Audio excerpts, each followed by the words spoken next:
हरे कृष्णा। आप सभी का बहुत स्वागत है आज के हमारे अध्याय अध्याय 16 में देव असुर साधन विभाग योग, देव्य और असुर स्वभाव। तो यहाँ भगवान हमें दो जीव के जो अलग अलग स्वभाव हैं उनके बारे में बताने वाले हैं। मनुष्य किस प्रकार से दैवीय गुणों को और किस प्रकार से आसुरी गुणों को अपने अंदर संचित करता है, उसके अनुसार उसकी प्रकृति और स्वभाव बनता है, किस हिसाब से वो अपना जीवन जीता है, और फिर उसके कर्म उसके गुणों से बंध जाते हैं और वो कर्मों के फल भोगता है। और उसका जन्म जो है वो एक से एक के बाद दूसरा, दूसरे के बाद तीसरा, वो कनेक्ट होते चले जाते हैं। तो ये हमें देव असुर साधन विभाग योग में देखने के लिए और सीखने के लिए मिलता है। बहुत सुंदर अध्याय है क्योंकि सब कुछ अभी हमारे ही अंदर चल रहा है। हम अपने अंदर अपने आप को कैसे जान सकते हैं, अपने अंदर किस प्रकार के गुणों को डेवलप करें और किस प्रकार हम इस स्वभाव को सही रखें और भगवान की भक्ति में सेवा में लगें, ये समझने के लिए ये बहुत सुंदर अध्याय है। तो प्रयास करेंगे इसे समझने का और अपने अंदर अच्छे गुणों को विकसित करके भगवान की भक्ति में सेवाओं में लगने का प्रयास करेंगे। आप सभी का फिर से स्वागत है। हरे कृष्णा।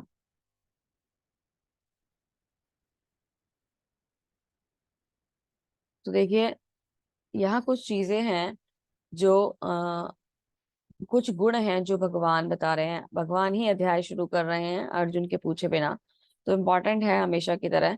श्री भगवान उवाचा अभयम सत्वम शुद्धि ज्ञान योग विवस्थिति दानम दमश्च यज्ञश्च स्वाध्याय तपस्व आर्जवम अहिंसा सत्यम क्रोधस्त्याग शांतिर्पैशुनम दया भूतेषु लोलुप्तम मार्दवम हरिचापलम तेज क्षमा धृति शौचम द्रोहो नानीति मानिता भवन्ति संपदम देवीम अभिजातस्य भारत।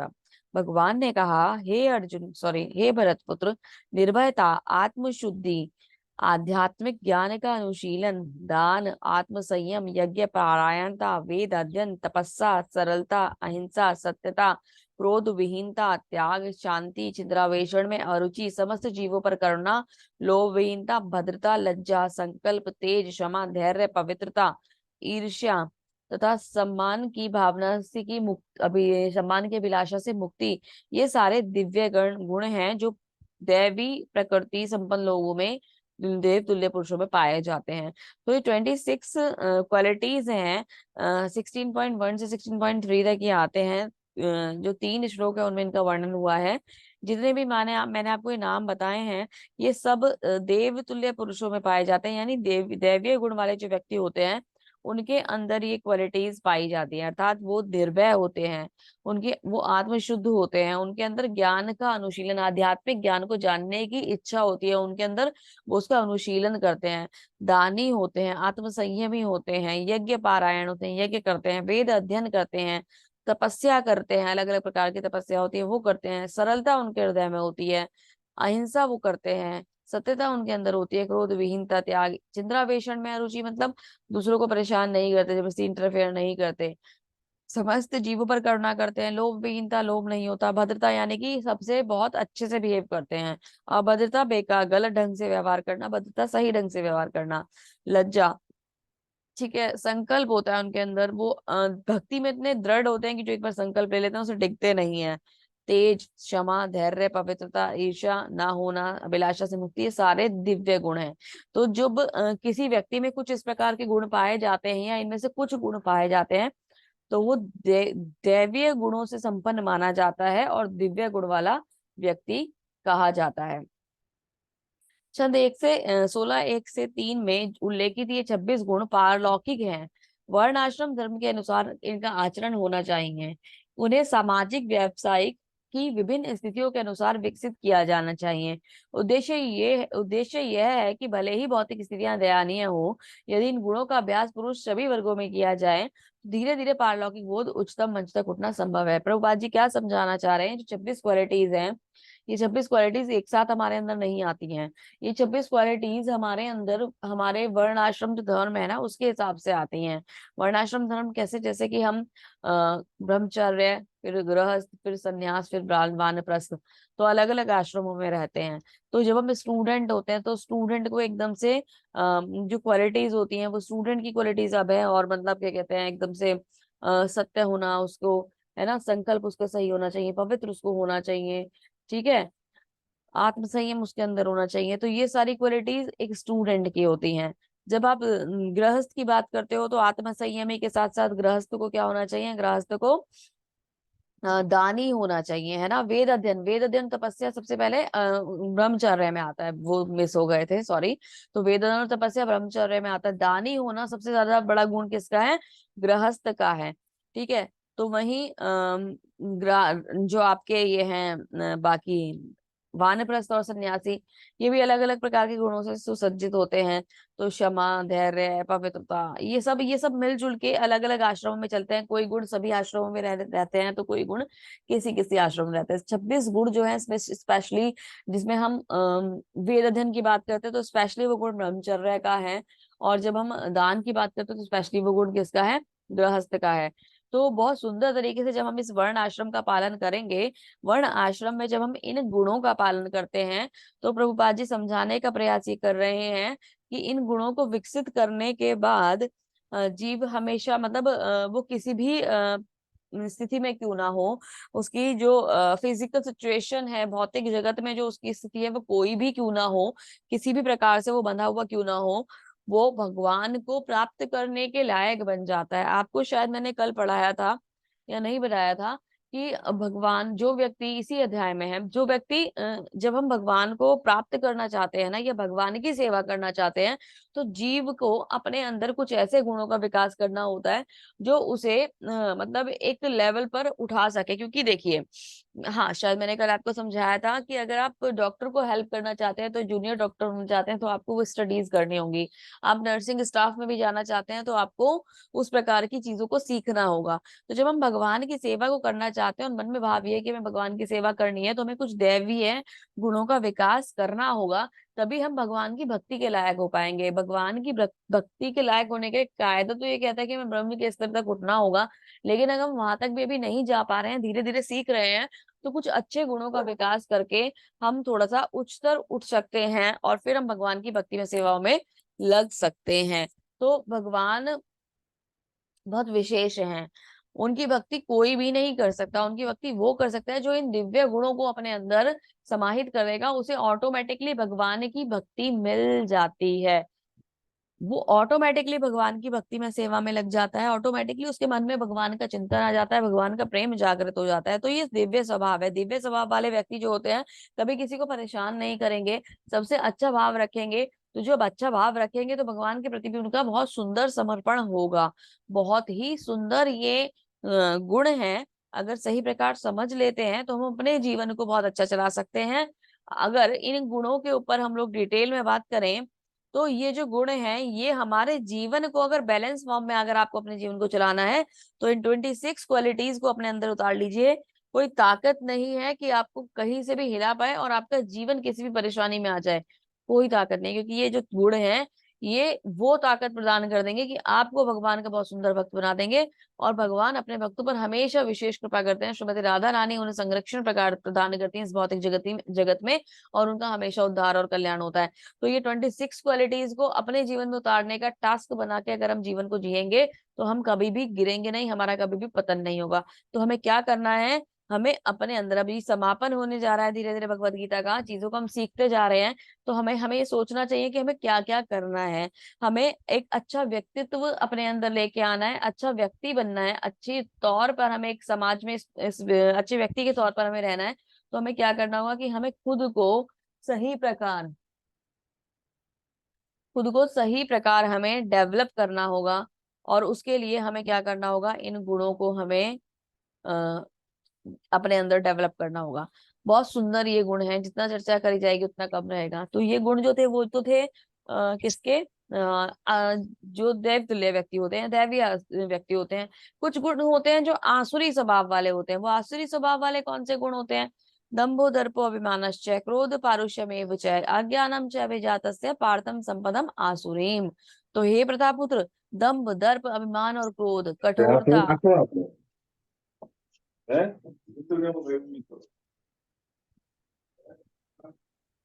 दम दंभ, दर्प, अभिमान और कठोरता, ये सब क्या है, अज्ञान। ये सारी आसुरी स्वभाव वालों के गुण हैं।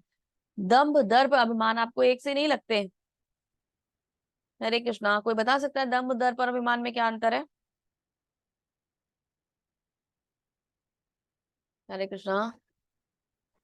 माता जी, पहले दो का तो अर्थ नहीं पता, अभिमान का अर्थ है कि अहंकार होना। डिफरेंस देखते हैं, बहुत छोटी सी थिन लाइन होती है दम्भ, दर्प और अभिमान में।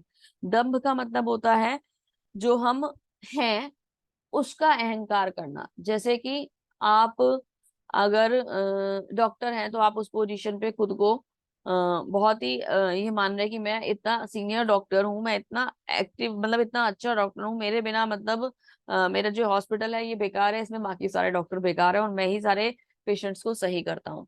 तो दम्भ आ गया अपने काम का। दर्प क्या हो गया कि जो हम नहीं है उसका अभिमान करना। जबकि आप एक सीनियर पर्सन नहीं है, आपके पास अथॉरिटी नहीं है कहीं कोई डिसीजन लेने की, फिर भी आप अपने आप को ऐसा दिखाते हैं कि मेरे बिना तो ये पत्ता भी नहीं हिल सकता। तो वो हो गया दर्प। दर्प का अभिमान है ना। अभिमान क्या हो गया? मान की भावना पाना। मान की भावना पाने की जब इच्छा होती है तो उसे अभिमान कहा जाता है। जब हम सम्मान और मान पाना चाहते हैं तो उसे अभिमान कहा जाता है। तो दंभ जो हम हैं उसका घमंड, दर्प जो हम नहीं है उसका घमंड, अभिमान हमेशा मान पाने की भावना। अभिमान में ही अभिमान में ही उसका अर्थ छिपा हुआ है मान। तो मान पाने की भावना यानी कि अभिमान। तो दंभ, दर्प और अभिमान तीन अलग अलग चीजें हैं, ऐसे ही नहीं दी गई क्योंकि तीनों के मीनिंग अलग हैं। तो दंभ, दर्प और अभिमान और क्रोध और कठोरता ये सारे आसुरी स्वभाव वालों के गुण हैं। तो जो आसुरी स्वभाव के व्यक्ति होते हैं उनके अंदर ये गुण पाए जाते हैं। ठीक है, आगे चलेंगे। अगर हम इनमें से किन्हीं गुणों को, अगर आप में से, मुझ में, किसी में भी अगर हम में से इनमें से भी कोई एक गुण है तो ये ध्यान रखिएगा कि इन गुणों की वजह से हम क्या कर रहे हैं, हम आसुरी स्वभाव की तरफ बढ़ रहे हैं। अगर दंभ है तो, दर्प है तो, अभिमान है तो, क्रोध और कठोरता है तो, अगर ये सब है और अज्ञान है तो, अगर इनमें से कोई भी एक गुण हमारे अंदर है या डेवलप हो रहा है या पहले से चलता आ रहा है तो खुद को पहचान लीजिएगा। हमें उसे सुधारना होगा। दैवीं संपदि मोक्षाय निबंध्याय सूरिमता माँ शुचा संपदम दैवीं अभिजात जातो असि पांडवा। हे दिव्य गुण मोक्ष के लिए, ये दिव्य गुण मोक्ष के लिए अनुकूल है और आसुरी गुण बंधन दिलाने के लिए हैं। हे पांडुपुत्र तुम चिंता मत करो क्योंकि तुम दैवीय गुणों से युक्त होकर जन्मे हो। तो भगवान अर्जुन को, अभी अर्जुन जो है वो कंफ्यूजन में आ गया है कि अभी मैं क्या करूं, मुझे तो समझ में नहीं आ रहा मैं कहाँ हूँ कहाँ नहीं हूँ। तो भगवान अर्जुन को रिलैक्स कर रहे हैं, अर्जुन तुम चिंता मत करो, तुम दिव्य गुण से युक्त होकर जन्मे हो। क्यों दिव्य गुण से युक्त होकर जन्मा है अर्जुन? क्योंकि अर्जुन भगवान का विशुद्ध भक्त है, वो नित्य पार्षद है, भगवान का भक्त है। और भगवान का भक्त जो होता है ना उसके अंदर किसी भी प्रकार का आसुरी गुण होने का सवाल ही पैदा नहीं होता। वो दिव्य भक्त है, दिव्य गुणों में है, दिव्य पद पर स्थित है, इसलिए भगवान की सेवा कर पा रहा है, भगवान की सेवा तक उठ पाया है, भगवान का भक्त बन पाया है, भगवान का नित्य पार्षद बन पाया है। तभी क्योंकि उसके अंदर दैवीय गुण है, इसीलिए भगवान उसे तसल्ली दे रहे हैं कि तुम चिंता मत करो, तुम किसी भी प्रकार के आसुरी गुण में नहीं फंसोगे। तुम तो दिव्य पद पे स्थित हो, तुम दिव्य पदों के गुणों के संग जन्मे हो। एक बात देखो ना, इसका प्रमाण तो हमें ऐसे ही मिल जाता है कि भगवान किसकी तरफ खड़े थे, भगवान अर्जुन की साइड खड़े हुए हैं। भगवान कभी गलत का पक्ष ले ही नहीं सकते। भगवान अर्जुन के साथ खड़े हैं और अर्जुन के साथ अर्जुन का साथ दे रहे हैं क्योंकि अर्जुन दिव्य गुण से संपन्न व्यक्ति है, अर्जुन दैवीय स्वभाव वाला व्यक्ति है। अर्जुन भगवान का बहुत सुंदर सेवक है, भगवान का बहुत सुंदर भक्त है, भगवान का मित्र है, भगवान का साथी है। अर्जुन के अंदर सब अच्छी क्वालिटीज हैं। जहां भगवान, मतलब अगर हम ये बात करें, जब भगवान को कोई प्रिय होता है तो भगवान को प्रिय कैसे होता है? जो जिसके अंदर अच्छे गुण होंगे वही भगवान को प्रिय होगा, तो भगवान हमेशा उसका साथ देंगे।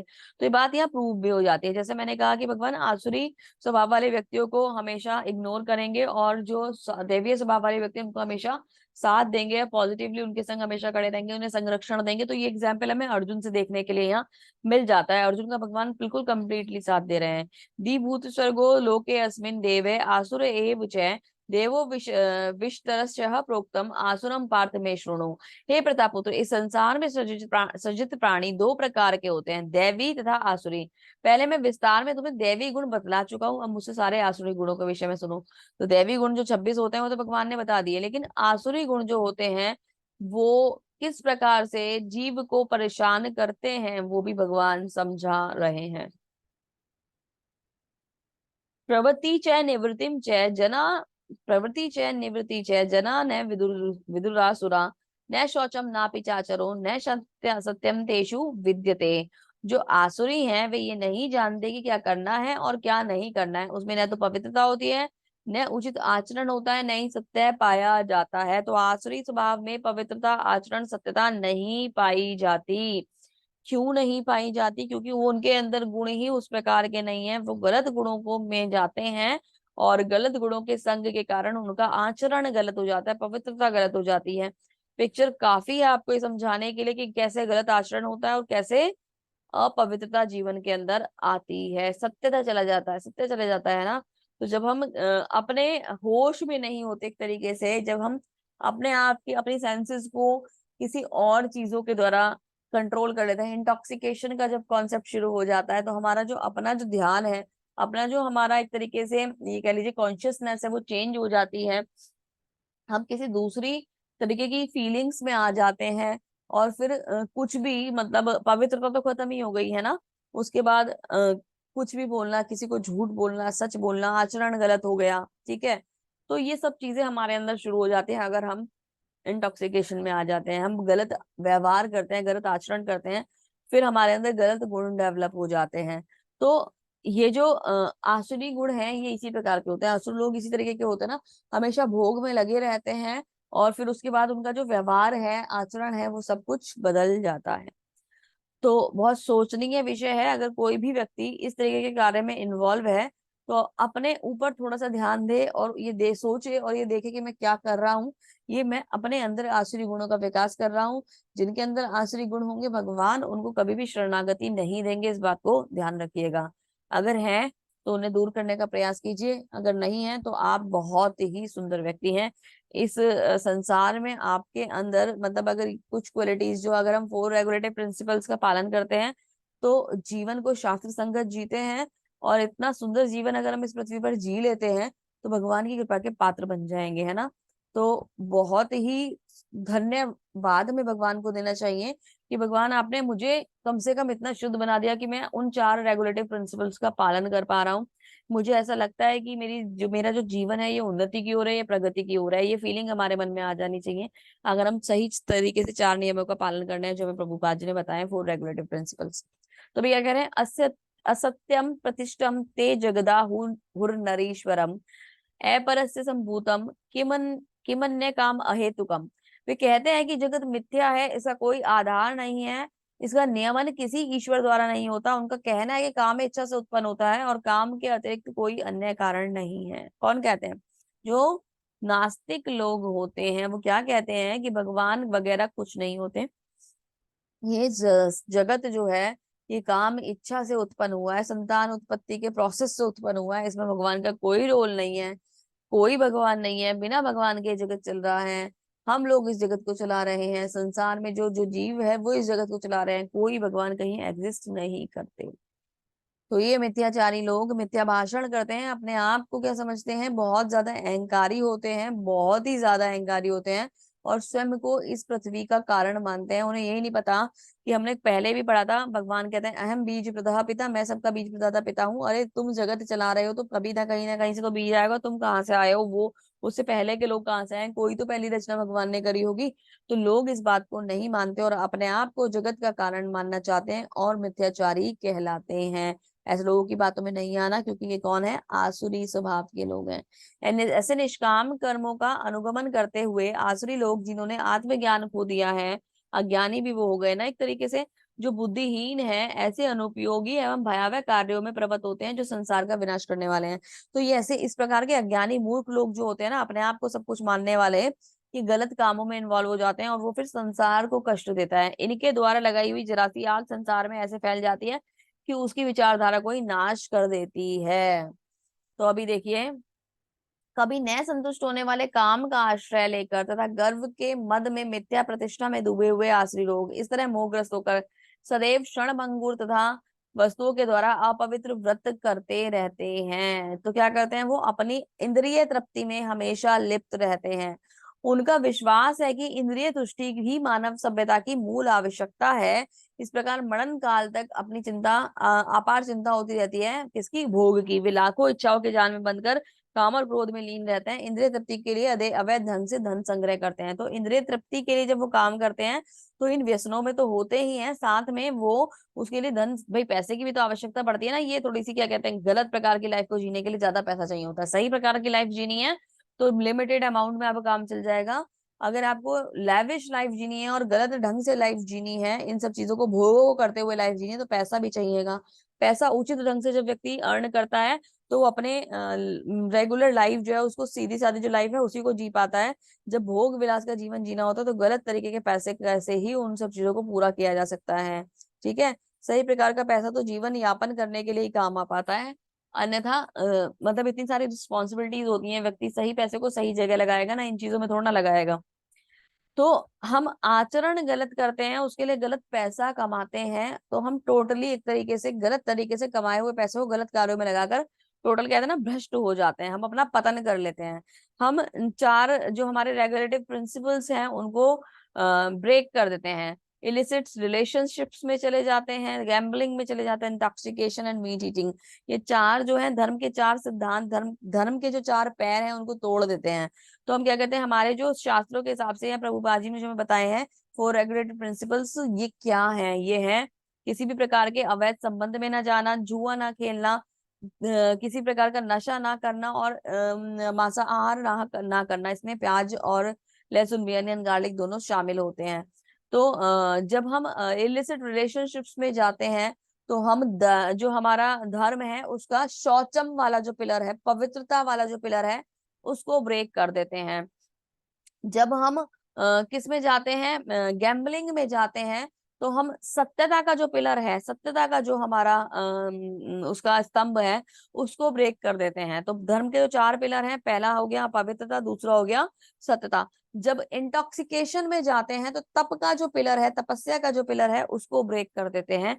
और जब मीट ईटिंग में जाते हैं तो दया का जो पिलर है उसको ब्रेक कर देते हैं। तो धर्म के चार पिलर कौन कौन से, पवित्रता, सत्यता, तपस्या और दया, इन सब को ब्रेक कर दिया जाता है अगर ये चार रेगुलेटिव प्रिंसिपल फॉलो नहीं होते। चार रेगुलेटिव प्रिंसिपल्स हवा में नहीं बने हैं।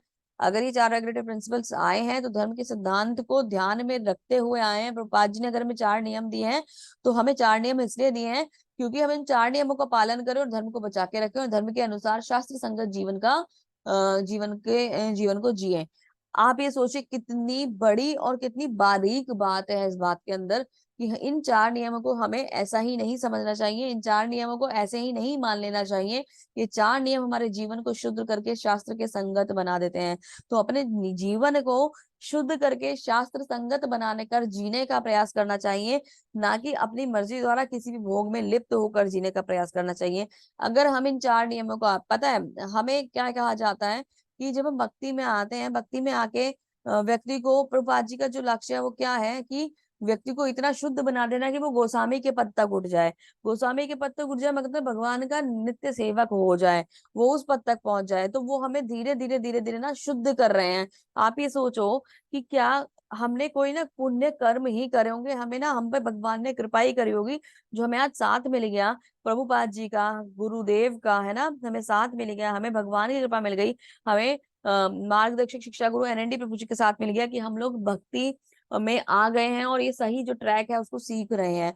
अन्यथा आप ये देखिए कि हमें क्या पता था कि कौन से जीवन के चार नियम हैं जिन्हें हमें फॉलो करना है, कौन सी चीजें हैं जिन्हें हमें अनफॉलो करना है, कौन सी चीजें हैं जिनके हिसाब से हमें जीवन को चलाना है, या जीवन में धर्म के सिद्धांत हैं क्या, हम कुछ भी नहीं जानते थे।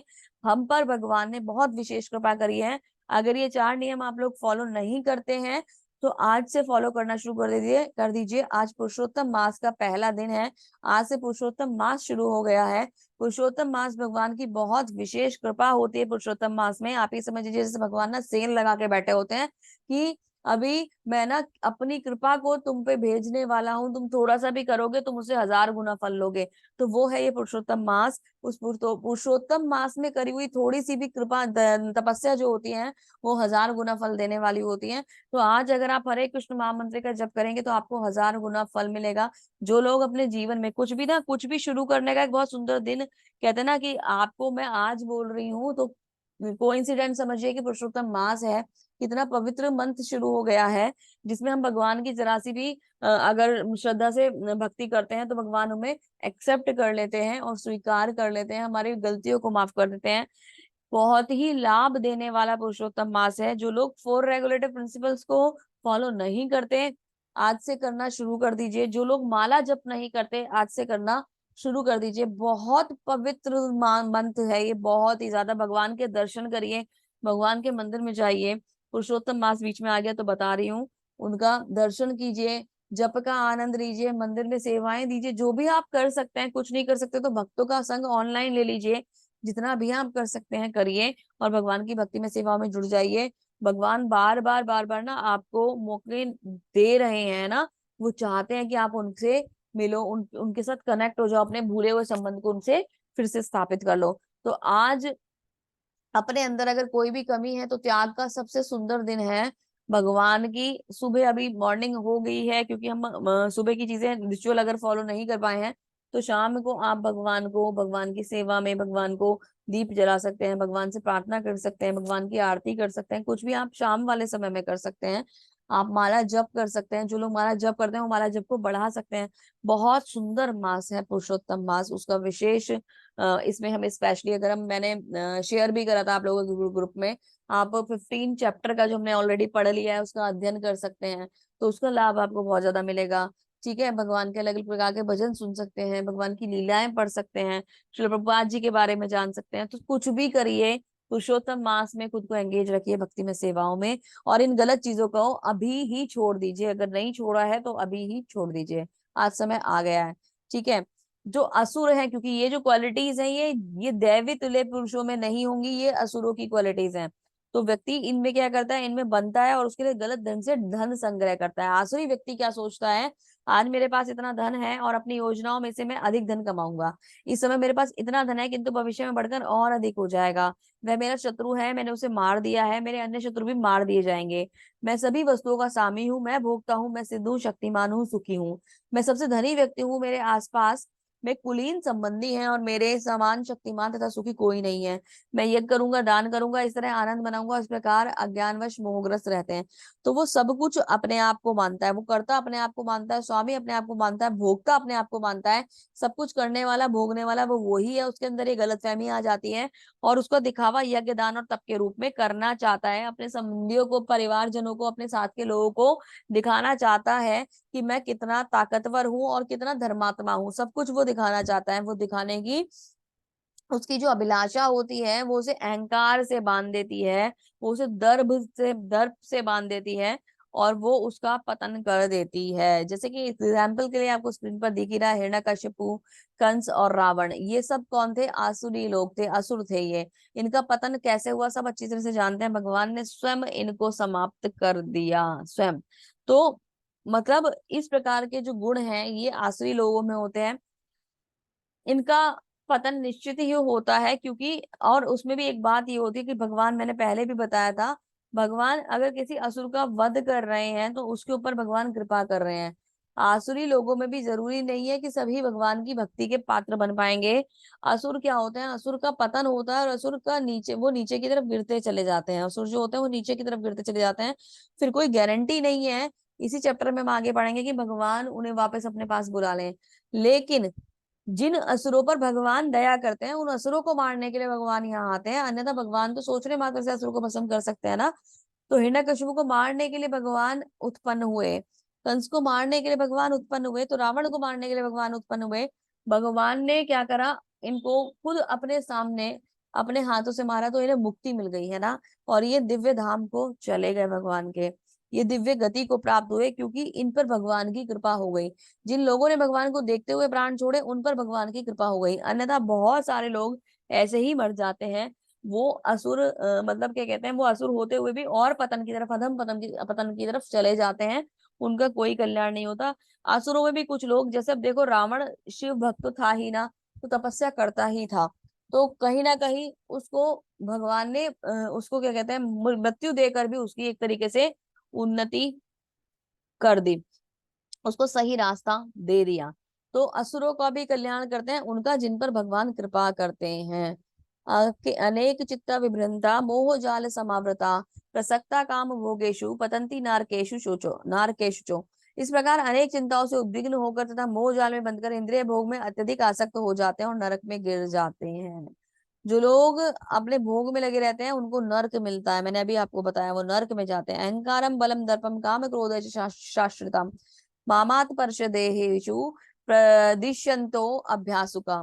मिथ्या अहंकार, बल, दर्प, काम और क्रोध से मोहित होकर व्यक्ति शरीर तथा अन्यों के शरीर में स्थित भगवान से ईर्ष्या करता और वास्तविक धर्म की निंदा करने लगता है। तो वो खुद के अंदर बैठे परमात्मा को नहीं जानता, सामने वाले व्यक्ति के अंदर बैठे हुए परमात्मा का कोई मान नहीं करता, दूसरों को गालियां देता है, गलत बोलता है, अपशब्द बोलता है, क्रोध करता है, घृणा करता है, नफरत करता है, उसके संग गलत व्यवहार करता है, उसको मारने के लिए तुल जाता है। तो ऐसे जब हम किसी दूसरे के संग करते हैं तो समझिएगा कि हम आसुरी स्वभाव में आ चुके हैं और सामने वाले व्यक्ति के अंदर बैठे हुए परमात्मा को नहीं पहचान पाते हैं। जैसे ये जरासंध था, ये किसको नहीं पहचान पाया, तो स्वयं भगवान को नहीं पहचान पाया। परमात्मा तो हम सबके हृदय के अंदर है, फिर भी छुपे हुए हैं।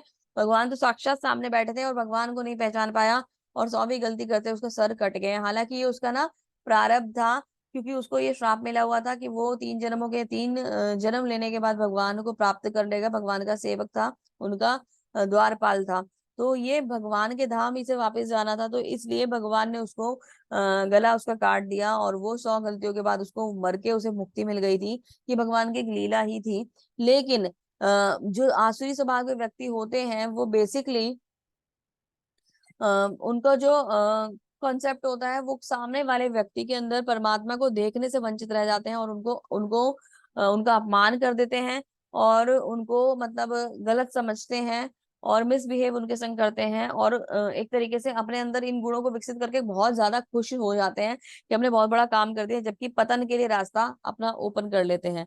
जो लोग ईर्ष्यालु हैं, क्रूर है, नराधम है, मैं उन्हें निरंतर विभिन्न आसुरी योनियों में भव सागर में डालता हूँ। कह रहे हैं ना भगवान, देखो अब इनका कभी उद्धार नहीं होगा, भगवान इन्हें निरंतर भवसागर में डाल देंगे, पर अधम योनियां मिलेंगी, अधम योनियां। आसुरी स्वभाव मतलब या तो पृथ्वी पर कोई पशु बनना होगा, उसके उसमें निम्नतर योनियों में जाना होगा, या तो नर्क मिलेगा।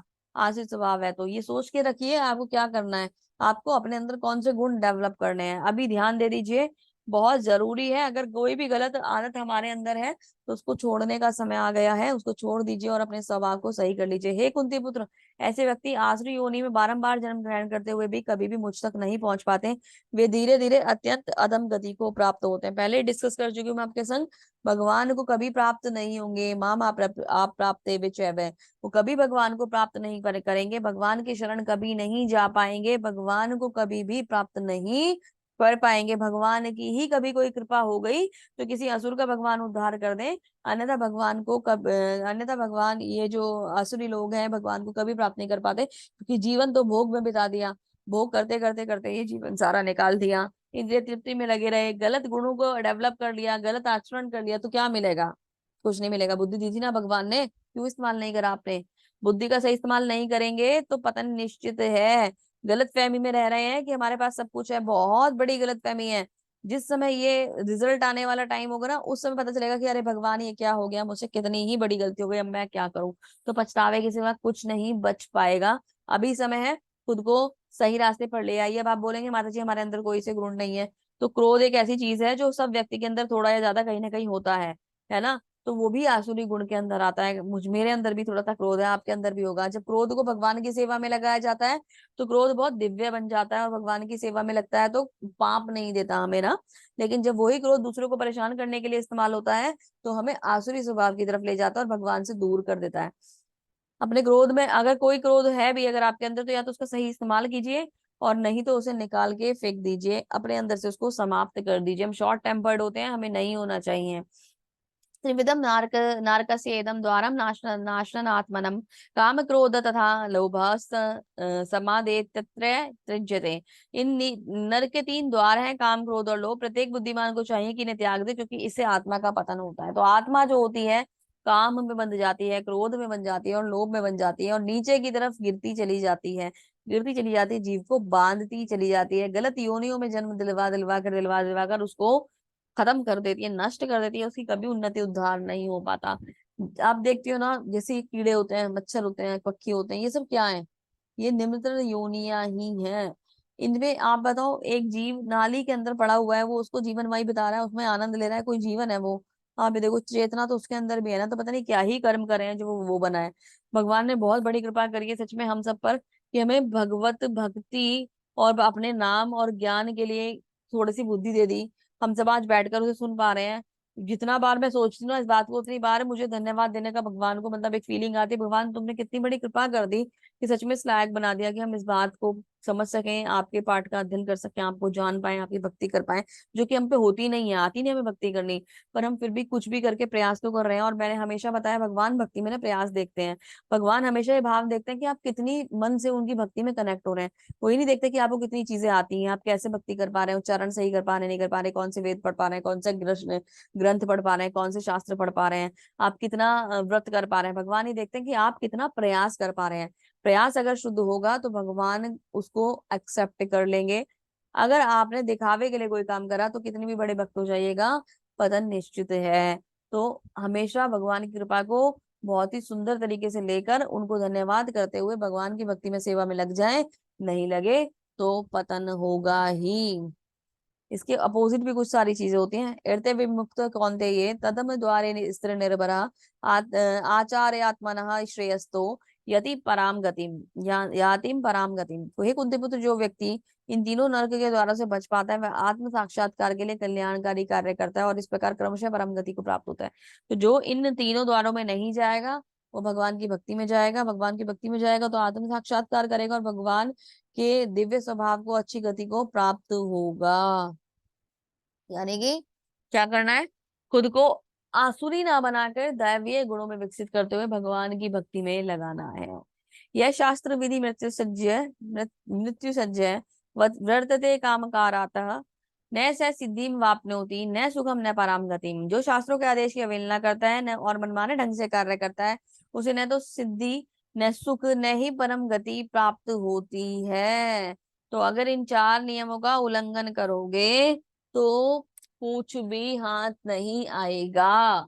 हमेशा ही गति जो होगी बहुत बुरी होगी। पता नहीं कौन से हमने, देखो पता है, ये जो असुर, जो हम जैसे लोगों के अंदर ही बैठे हैं, हमारे अंदर बैठे हैं। आप ये सोचो कि आज किसी भी सिचुएशन में आपने कोई भी काम करे हो, पर आपको ये शरीर तो मनुष्य का मिल ही गया ना कम से कम, तो आपने कुछ अच्छा करा था। अच्छा करा था इसलिए मनुष्य का शरीर मिल गया है। अभी क्या कर रहे हैं? उस कृपा को, उस लाभ को हम बेकार कर रहे हैं। एक भी गुण अगर हमारे अंदर गलत है, तो हम इस शरीर का सदुपयोग नहीं कर रहे हैं, हम इसका दुरुपयोग कर रहे हैं। भगवान की सेवा में लगा के इसका सुंदर सदुपयोग हो सकता है, गलत आचरण ना करके। देखो, दो चीजें हैं इसमें साथ साथ पैरेलल चल रही हैं। एक तो चल रही है भक्ति, दूसरा चल रहा है जीवन जीने का तरीका। जो ये चार नियम है, ये क्या बताते हैं? जीवन जीने का तरीका। भक्ति क्या बताती है? आध्यात्म बताती है। तो जब व्यक्ति, देखो, अगर आप इसे हाउ टू लिव या अपनी प्रैक्टिकल लाइफ के लिए अप्लाई करना चाहते हो, तो चार नियम शास्त्रों के अनुसार जीवन जीना बता रहे हैं, ठीक है? तो वो हमें सही ढंग से इंसान को जीवन कैसे जीना चाहिए ये समझा रहे हैं। तो हमें, अगर हम इसे, वो प्रैक्टिकल लाइफ के बारे में बात कर रहे हैं। और अगर हम भक्ति की बात करें, तो भक्ति सुंदर हो जाएगी अगर हमारा जीवन सही चलेगा। तो दोनों चीजें भगवत गीता में हमेशा पैरेलल चलती हैं। आपकी प्रैक्टिकल लाइफ भी और आध्यात्मिक स्पिरिचुअल लाइफ और मेटीरियल लाइफ, दोनों को पैरेलल चला रहे हैं, चलाया जा सकता है सही तरीके से, अगर आप भगवत गीता को सही तरीके से समझ जाते हैं तो। इस बात को अभी समझ जाइए कि जीवन को सही तरीके से जीने का तरीका अगर हमें आ गया, तो प्रैक्टिकल लाइफ जो है हमारी, भौतिक जो जीवन है हमारा, राइट ट्रैक पर आ जाएगा। उसके आते ही राइट ट्रैक पर हमारी भक्ति ऑटोमेटिकली शुरू हो जाएगी, क्योंकि हम सही आचरण करेंगे। तो भगवत गीता को ऐसे ही नहीं कहा गया, ये जीवन जीने के लिए एक मैनुअल है, ये हमारी एक तरीके से गाइड है कि जीवन को जीना कैसे है और जीवन से जाना कैसे। ऐसे नहीं कहा गया। आप कोई भी श्लोक उठा लेना, जिस भी श्लोक को उठाओगे वो हमेशा दो बातें बताएगा, प्रैक्टिकल लाइफ कैसे जियो और आध्यात्म में कैसे प्रगति करो। इसका मीनिंग अगर आप लोगों ने समझ लिया ना, इस बात को अगर समझ लिया, भगवत गीता आपको बहुत इजीली समझ में आ जाएगी। अगर इस बात को आपने नहीं समझा तो जितना मर्जी दिमाग लगा लीजिए, भगवत गीता बिल्कुल सेट नहीं हो पाएगी माइंड में। आप डेली सुनते हो, डेली समझते हो चीजों को, डेली भूल भी जाते हो ना, डेली वो बातें याद नहीं रहती, क्योंकि हम उसका जो सार है उसको पकड़ नहीं पा रहे हैं। तो भगवत गीता क्या कह रही है, जब उसके हरे कृष्ण सॉरी, उसके मीनिंग को समझेंगे तो जीवन बेहतर होता चला जाएगा। तो आपको क्या करना चाहिए, आपको ना डेली एक श्लोक उठाना चाहिए, उसको उठाकर पढ़ना चाहिए और उसको पढ़कर उसके मीनिंग को समझने का प्रयास करना चाहिए, और अपने जीवन में हम उसे कैसे अप्लाई कर सकते हैं उस बात को समझने का हमें प्रयास करना चाहिए। तो धीरे धीरे हमारा जो जीवन है ना, प्रभुपाद जी का तात्पर्य पढ़िए, हम अपने आप को भगवत गीता के अनुसार चलाने का प्रयास करेंगे। इसमें भी तो समय लगेगा ना, एकदम थोड़ा ना सीख जाएंगे सब कुछ, धीरे धीरे सीख पाएंगे। एक समय ऐसा आएगा कि हम शास्त्रों के हिसाब से जीवन को जीने का तरीका सीख जाएंगे।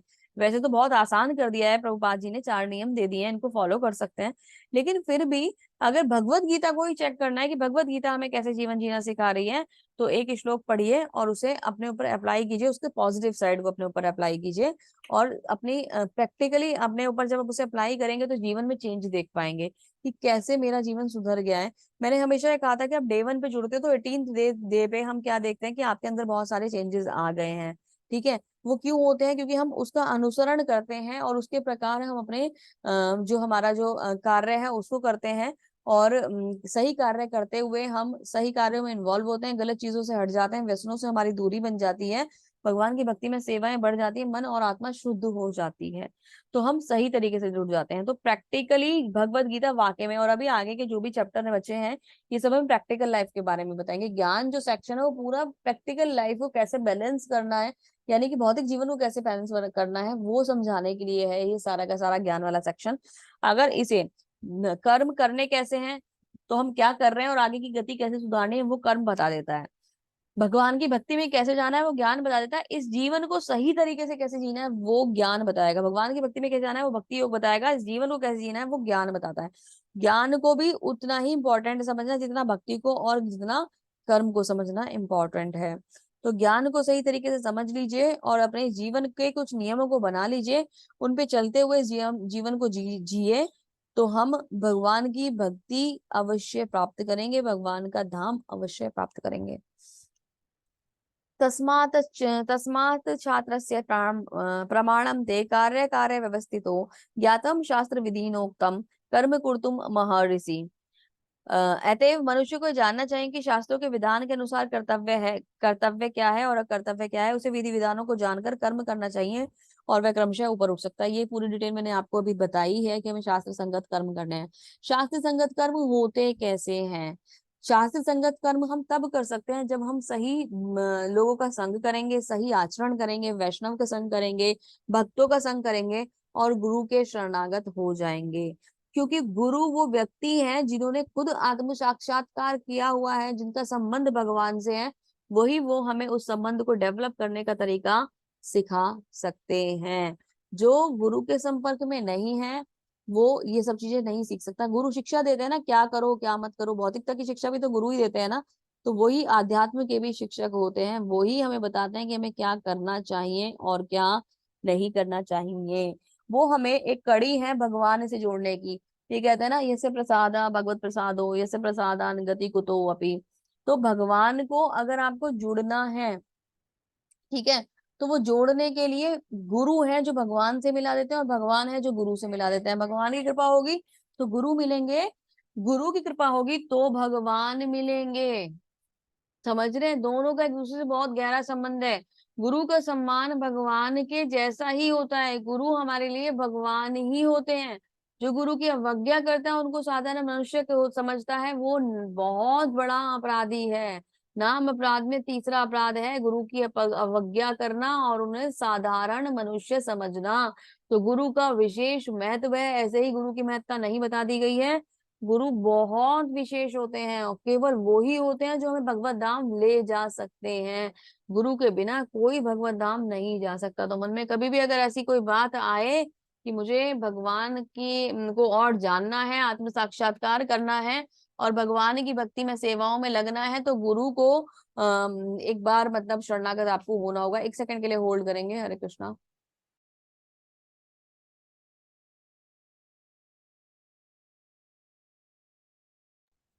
तो हमें गुरु को शरणागत होना होगा, तो ही हम भगवान को प्राप्त कर पाएंगे। ठीक है, आगे चलते हैं। इसी मैसेज में प्रभुपाद जी इसको समराइज करते हैं चैप्टर को। क्या कहते हैं? शास्त्रों में चार मुख्य दोष नहीं पाए जाते जो बद्ध जीव में होते हैं। हरे कृष्णा।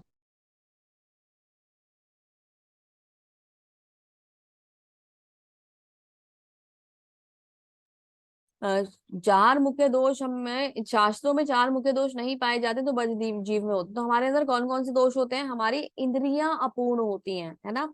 हमारे अंदर कपट होता है, त्रुटि होती है और मोह होता है। ये चार दोष हमारे अंदर होते हैं।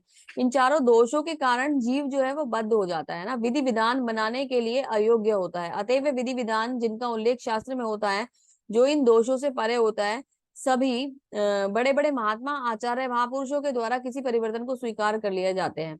मतलब हम हमारे अंदर कुछ कमियां हैं, हम उन कमियों की वजह से किसी भी योग्य नहीं है। लेकिन अगर हम किसी का आचरण करते हैं, किसी के शास्त्रों के हिसाब से नियम अपने जीवन को चलाते हैं, तो जो बड़े बड़े महात्मा हैं जैसा वो कार्य कर रहे हैं, जैसा वो मतलब आचरण कर रहे हैं, हम उनके हिसाब से आचरण करेंगे, क्योंकि वो शास्त्रों का भी खंडन नहीं करते, वो उसको एज इट इज एक्सेप्ट कर लेते हैं।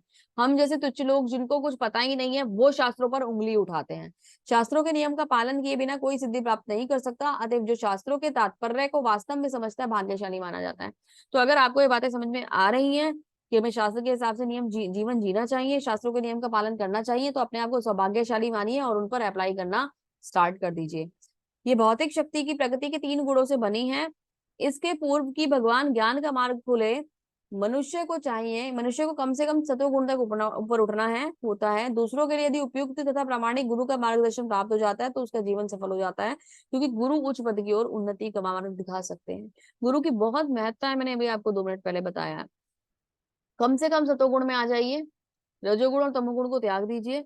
सदोगुण में उठेंगे तो वैष्णव बनने के लायक होंगे, क्योंकि गुरु मार्गदर्शन करेंगे तो शुद्ध हो पाएंगे, शुद्ध सत्व में आएंगे।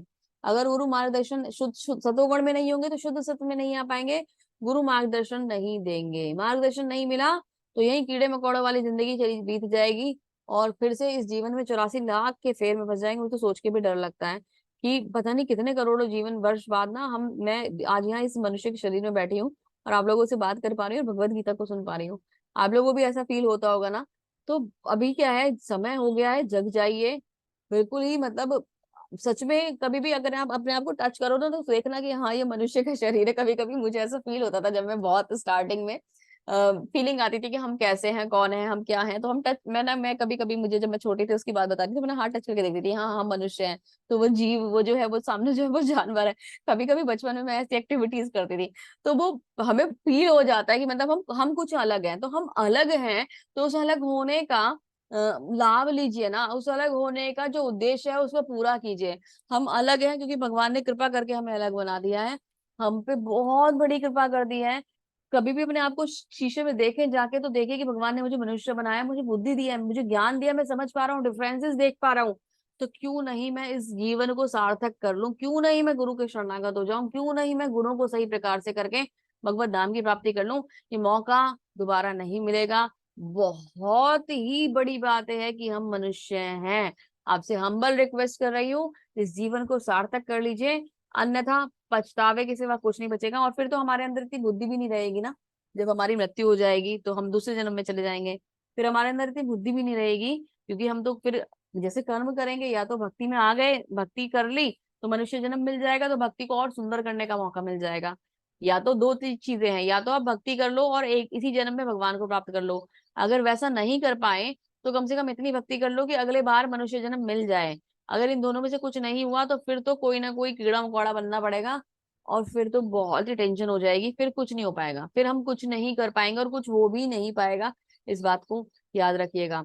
प्रयास कीजिए भगवान की भक्ति में, सेवाओं में लगे रहने का, भगवान की भक्ति करने का प्रयास कीजिए, भगवान से जुड़ने का प्रयास कीजिए, और लोगों को भी जोड़ने का प्रयास कीजिए, लेकिन उतना प्रयास कीजिए जितना अभी आप कर सकते हैं। फोर्स मत कीजिएगा कि सबको, कि अभी मतलब जबरदस्ती आप उन्हें ज्ञान देने लगे, क्योंकि अभी हम उस स्तर पर नहीं है।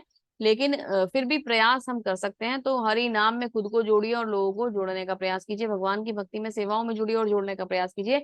भगवान की कृपा को समझ कर, भगवान की कृपा को दर्शन करते हुए उनको धन्यवाद करने का प्रयास कीजिए, और भगवान की निरंतर भक्ति में जीवन को समर्पित कर दीजिए।